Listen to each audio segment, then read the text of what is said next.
Hatta roja İroyin hatiye. Helbet her jineke Kurd, her jineke azadi xwaz di pêvajoya jineolojî da ked û xizmeteke mezin daye. Em çepikekî pir mezin ji bo ketkarên jineolojiyê dixwazin.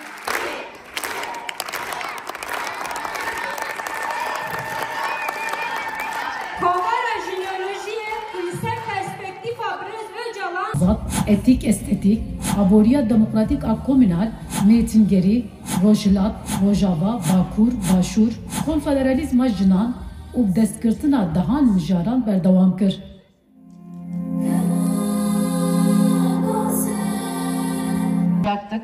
Bir araya gelmeye başladık, tartışmaya başladık ve jineolojiyle ilgili büyülü sözler aramaya başladık. Bir şey vardı. Biz o sesin adına jin dedik, jineoloji dedik. Maalesef bugün bilgi dünyası kalbi, yüreği, hissi, sezgiyi, duyguyu bilimin bir konusu olarak kabul etmiyor. Doğal olarak kadını aslında bilimin bir konusu olarak kabul etmiyor.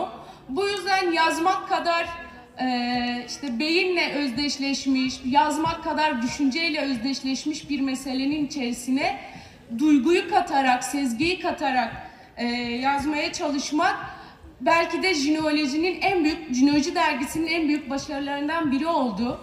Cezaevlerine jineoloji ulaştıramadık, alınmıyor şu anda. Ama aboneydi bütün arkadaşlar cezaevine. Jineoloji çok rahat geldiği zamanlarda heyecanla bekliyorduk. Her kargoya gittiğimizde acaba jineoloji dergisi mi geldi diye heyecanla bekliyorduk. Orada da seriyi oluşturmuştuk 2021 yılına kadar.